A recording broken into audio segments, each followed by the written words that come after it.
Hello students, இந்த வீடியோல 10th standard maths chapter 3 algebra example 3.62 solve பண்ணலாம்.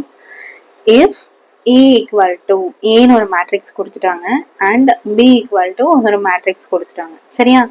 ரெண்டையும் என்ன பண்ண சொல்லியிருக்காங்க? ஆட் பண்ண சொல்லியிருக்காங்க. Find A plus B. So நான் என்ன சொல்லியிருக்கேன்?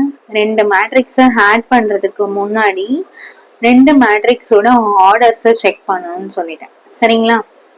இப்ப இதுல பாத்தீங்கன்னா ஃபர்ஸ்ட் மேட்ரிக்ஸ் இருக்கா, ஏ மேட்ரிக்ஸ், இதோட ஆர்டர் பாருங்க 1 2 3. எப்பவுமே ஃபர்ஸ்ட் நம்ம என்ன எழுதுவோம், ரோஸ் எழுதுவோமா? 3 ரோ இருக்கு. எவ்வளவு ரோ இருக்கு? 3 ரோ இருக்கு. 1 2 3 3 காலம் இருக்கு.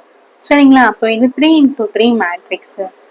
அடுத்தது பி மேட்ரிக்ஸ் எடுத்துட்டீங்கன்னா 1 2 3. ஸோ 3 ரோ இருக்கு அண்ட் எவ்வளவு நம்பர் ஆஃப் காலம்ஸ் இருக்குன்னு பாத்தீங்கன்னா 1 2, வெறும் 2 தான் இருக்கு. சரிங்களா? அப்ப நம்மளால என்ன பண்ண முடியாது, ரெண்டுமே ஆர்டர் வேற வேற இருக்கு. இது 3 into 3 இருக்கு, இது 3 into 2 இருக்கு. அப்ப நம்மளால என்ன பண்ண முடியாது, ரெண்டு மேட்ரிக்ஸையுமே ஆட் பண்ண முடியாது. ஆமா தானே?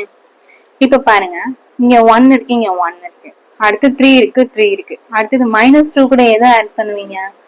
சோ அதனாலதான் வேற வேற ஆர்டர்ஸ் இருந்தா நம்மளால என்ன பண்ண முடியாது, ஆட் பண்ண முடியாது. சொல்யூஷன் எப்படி எழுதணும்னா, it is not possible to add, என்ன பண்ண முடியாது, ஏவையும் பியும் ஆட் பண்ண முடியாது because they have different orders.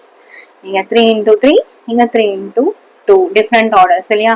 So இது பப்ளிக் எக்ஸாம்ல ஒவ்வொரு இயர் கேட்டிருக்காங்க. சரிங்களா? 2 மார்க் கொஸ்டின்ல இது கேட்டிருக்காங்க.